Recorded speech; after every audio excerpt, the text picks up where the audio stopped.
में मौजूद आप सभी का एक बार फिर तहे दिल से बहुत बहुत स्वागत है, कोटि कोटि नमस्कार है। मैं हूँ रुचि भिराली, मैं एक वॉइस आर्टिस्ट हूँ, पॉडकास्टर हूँ और सौभाग्य से आज का मंच संचालन कर रही हूँ। मैं एक बार फिर तहे दिल से आप सभी का स्वागत करती हूँ। जोरदार तालियां बजाएं और ये दर्शाएं कि आप बोर नहीं हो रहे हैं और सुन रहे हैं जो भी हमारे गणमान्य व्यक्ति आपको कह रहे हैं। आयुर ज्योतिष जो है यहाँ पर आपका बहुत स्वागत है, क्योंकि आप यहाँ पर न केवल आयुर्वेद की विद्या के बारे में जानेंगे, आप जानेंगे ज्योतिष के विज्ञान के बारे में भी। और इन दोनों का ये जो संगम है, ये जो अद्भुत घड़ी है, ये आयोजन जो किया गया है, इसके लिए आप बहुत बहुत साधुवाद हम देना चाहते हैं श्री अंजन जी को, जिन्होंने इस समारोह का आयोजन किया। क्योंकि ये अपने आप में बहुत ही अद्भुत बात है कि अगर निरोगी काया होगी और ज्योतिष जैसा विज्ञान हमारे साथ होगा तो वैसे भी भारत को हराने वाला कोई नहीं है, आगे भी कोई पैदा नहीं होगा। तो जोरदार तालियां बजाइए इसी बात पर कि आज आप ऑर्गेनाइजेशन के साथ जुड़ चुके हैं और आगे भी आप बहुत सारी इस तरह की चर्चाएं जो होंगी उनके साथ आप बहुत कुछ सीख भी सकते हैं। मैं आदरणीय डीन प्रोफेसर पीके गोस्वामी जी का बहुत बहुत स्वागत करती हूँ। कृपया आप मंच पर आएं और दो शब्द कहें। आपका जोरदार तालियों के साथ स्वागत कीजिए डीन प्रोफेसर पीके गोस्वामी जी। आज हमारे बीच हैं, ये अपने आप में एक बहुत ही अद्भुत क्षण है और बहुत कुछ हम उनसे आज सीख कर जाने वाले हैं। आपका बहुत बहुत धन्यवाद।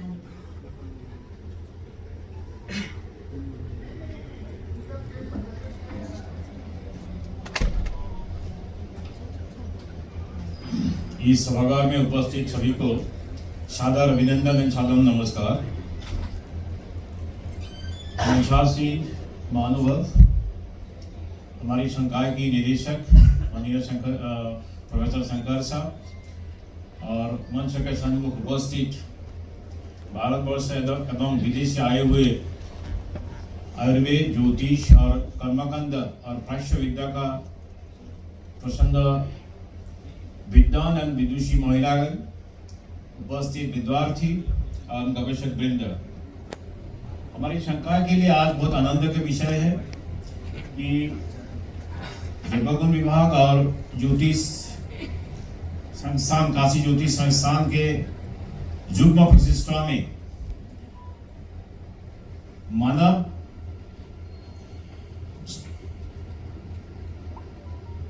जीवन पद्धति की साथ रिलेटेड संपर्कित दो गुरुत्वपूर्ण विषय आयुर्वेद, ज्योतिष और आनुषंगिक कर्मकांड आदि के बारे में जो आज चर्चा होने जा रहा है, ये इसलिए गुरुत्वपूर्ण हो गया है क्योंकि चिकित्सा विद्या एक सामाजिक विद्या है। आयुर्वेद हो या मॉडर्न मेडिसिन हो, जो विद्या सामाजिक विज्ञान होता है तो इस समाज को सभी अंगों को लेकर चलना पड़ता है। ज्योतिष वेदांग में आता है, प्राचीन पद्धति की एक अपूर्व विद्या है और प्राचीन भारतीय ज्ञान परंपरा में आयुर्वेद और ज्योतिष दोनों एक धारा है, दोनों आनुषंगिक रूप में चला है। सिर्फ अंतर ये है कि अपेक्षित रूप से हम इसको प्रयोग करते समाज में। जब आयुर्वेद का विज्ञानी आयुर्वेद का सिद्धांत प्रयोग करते, रोगी का चिकित्सा करता है, तब ज्योतिष का परंपरा थोड़ा गौण हो जाता है। किस ऋतु में किस औषधि संग्रह करना है, किस ऋतु में औषधि का निर्माण करना है, किस ऋतु में किस वैद्यों का प्रबल्य होगा, ये सब ऋतु के काला अनुपाती नहीं होता है। और इसी तरह जब हम ज्योतिष के बारे में विधान देंगे, ज्योतिष विद्या कुछ नहीं है, परम ब्रह्मणे श्री सूर्याय नमः, ग्रह का अपेक्षित स्थिति का जो निर्णय होता है, ये ज्योतिष का पूर्ण अवधारणा है। और ये वेद की परंपरा के साथ शुरू हुआ है और ये समाज में इतना अनुविक्षण रूप में उसको प्रयोग हुआ है कि कालक्रम में दूसरा विद्या भी आ गया। एक निमित्त शास्त्र का कंसेप्ट आता है आयुर्वेद के विद्या में। निमित्त शास्त्र नहीं है, एक्चुअली ज्योतिष का आयुर्वेद के साथ एक प्रायोगिक रूप है।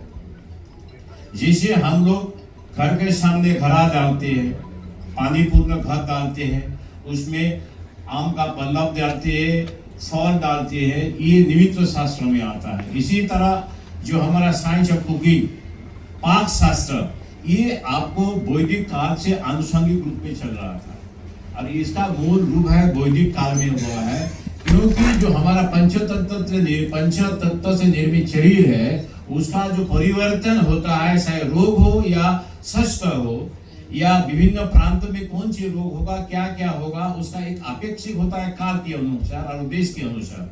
जो काल के अनुसार हमारा पंचतत्व का निर्मित शरीर का कुछ परिवर्तन होगा, उसको समझने के लिए हमको काल का निर्धारण करने वाला सूर्य, चंद्र और उसका जो महाजागतिक ग्रह नक्षत्रों का स्थिति, उसको जानना जरूरी है और उसी से आपको ज्योतिष का डेवलप हुआ। और इसीलिए जो पाश्चात्य विद्या में आयुर्वेद और ज्योतिष एक दो धाराएं एक दूसरे के ऊपर निर्भरशील है। तो आयुर्वेद का विज्ञानी ज्योतिष को इग्नोर करके सफल चिकित्सक नहीं हो सकता है। इसी तरह ज्योतिष का विज्ञानी भी आयुर्वेद का तत्व को ध्यान नहीं देने से शायद उसके पास जो आदमी आएगा उसका निराकरण करना थोड़ा डिफिकल्ट होता है, कष्टकर होता है। इसी तरह हमारा पूर्व वक्ता प्रोफेसर अजय सिंह ने बताया कि कुछ नक्षत्र में हम लोग कुछ औषधि का निर्माण होता है, जैसे एक हमारा पुष्य नक्षत्र में होता है, इसी तरह अगस्त नक्षत्र में अगस्त हरितकी होता है। इसी तरह आयुर्वेद में हर संदर्भ में आपको ज्योतिष का प्रयोग माना जाता है। और होता क्या है कि स्वाधीनोत्तर काल में पाश्चात्य विद्या के प्रति एक हीन मान्यता का भाव आ गया। ये एक्चुअली मैकले की शिक्षा पद्धति का प्रभाव है, क्योंकि मैं जानता हूं कि मेरे बचपन में मेरे दादाजी, मेरे दादी जी, आज फलाना तिथि है, फलाना सब्जी नहीं खाना है, आज फलाना नक्षत्र है, इवन पृथ्वी का कर्षण हाल लगा चलाना भी निषेध होता है। ये हम लोग एक्चुअली सुपरस्टिशन मान लिया, अंधविश्वास मान लिया। अंधविश्वास नहीं है। हमारा आयुर्वेद का एक सिद्धांत होता है, जिस ऋतु में जो फल जो शस्य उत्पन्न होता है उसी के लेना है। काल मतलब ऋतु सापेक्ष आहार विधि। तो इसी तरह ज्योतिष का ज्ञान आयुर्वेद में बहुत वैज्ञानिक तरह से आत्मसात किया हुआ है। और इसी तरह जब आप लोग ज्योतिष का चर्चा करेंगे, आदान काल और विषाणु काल का जो प्रभाव होता है, जिसको लिए आप लोग बता कि ऋतुओं का प्रभाव होता है, ऋतु के प्रभाव में जो पंचभूत द्वारा निर्मित शरीर में क्या परिवर्तन होता है, सूर्य और चंद्रमा का अपेक्षित स्थिति पर, इसको आप लोग चर्चा नहीं करेंगे, शायद ज्योतिष में कहीं थोड़ा कमी रह जाएंगे। तो ज्योतिष एक बहुत उत्कृष्ट तरह की विद्या है। ऐसे भी ज्योतिषी के बारे में सुना जाता है कि अपनी मृत्यु का तिथि भी और उसका कारण भी खुद लिखे गया है। मैं कामरूप कापेक्षा में रहने वाला हूँ। मेरे गांव में ज्योतिषी था, वो खुद बता दिया है कि मेरा मृत्यु फलाना तिथि में हार और मृत्यु का कारण होता है मेरा गुरु के साथ विश्वासघात करना, और वो सही हुआ है। तो इसीलिए हाँ, एक अंतर है कि भारतवर्ष में जो सांस्कृतिक और विज्ञान का परंपरा का विकास हुआ, चाहे भाषा हो, आचार नीति हो या ज्योतिष का गणना, कुछ प्रांत के अनुसार थोड़ा अंतर होता है। अंतर कुछ नहीं है एक्चुअली, सूर्य चंद्रमा और नक्षत्र का जो द्रव्यमांश के अनुसार होता है उसी हिसाब से अंतर आता है। इसलिए शायद आप लोग बहुत सारे चर्चा करते हैं, जैसे चंद्र शुद्धि, तारा शुद्धि, घात चंद्र, त्रयस्पर्श, ये बहुत सारे चीजें हैं, ये बहुत वैज्ञानिक है। ये actually relative position of the star and planets, their understanding and their implication is daily to daily life। दूसरी तरफ आयुर्वेद में एक होता है कि संस्कार प्रकारन। अभी हम लोग भारतीय ज्ञानों का उन्मेष करने के लिए जो परंपरा का एक पुनर्नवजागृति हुआ है, ये हम संस्कार के ऊपर ध्यान दे रहा है। संस्कार एक करने वाला चीज नहीं है। हमारा सभ्यता में संतान का संस्कार जन्म से पहले से होता है, गर्भाधान से उसको 16 संस्कार में आता है गर्भाधान पूर्व से। एक्चुअली जब तक हमारा संस्कार पूर्ण बीज नहीं होगा उसका फसल उत्पन्न करना भी निराधार है। इसीलिए गर्भाधान से लेके सीमंतोन्नयन पुंसावन ये जो संस्कार है इसका पूर्ण निर्माण होता है कि हमारा जो संतान की कामना है ये होता है कि सर्वोत्कृष्ट संतान का प्राप्ति होता है। तो इसीलिए ज्योतिष और आयुर्वेद दोनों का एक सामाजिक दायित्व बनता है, क्योंकि हमारा जो भविष्य का नागरिक होगा, आगे आने वाला नागरिक है, उसको हमको सुसंस्कार देना है और इसीलिए हमको समाज को प्रेरित करना पड़ेगा। और मैं इस अंतर्राष्ट्रीय सम्मेलन का उद्योक्ता द्रव्य गुण विभाग का विभागाध्यक्ष प्रोफेसर अनिल कुमार सिंह और उसका टीम तथा काशी ज्योतिष संस्थान को मैं साधुवाद देता हूं, क्योंकि आज आयुर्वेद और ज्योतिष और इसका अनुषंगिक जो कर्मकांड हो, शिक्षा हो या गो विज्ञान केंद्र हो, ये हमारी सामाजिक संरचना में एक सुस्त सबल चरित्रवान व्यक्ति निर्माण में अहम भूमिका है। और इसीलिए ये चर्चा समाज के लिए एक पाथेय होगा और इसका जो निष्कर्ष निकालेगा ये सरकार का जो नीति निर्धारण करने वाले हैं उसके लिए एक आधारभूत सिद्धांत होगा।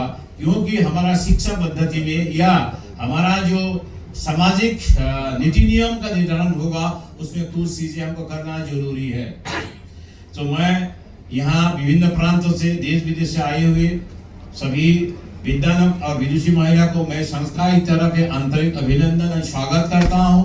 और हमें उम्मीद है आने वाला 2 दिन में आप लोग बाबा विश्वनाथ का नगरी काशी में, ज्ञान का नगरी, प्रकाश की नगरी और मालवीय मदन मालवीय जी कर्म भी बनारस में आप लोग ज्ञान के आदान प्रदान करेंगे, चर्चा करेंगे। और हमें उम्मीद करता है कि आने वाला 2 दिन यहाँ काशी का माँ जमुना, माँ गंगा की तट पर आपको ज्ञान विज्ञान के चर्चा फलदायी होगा। धन्यवाद।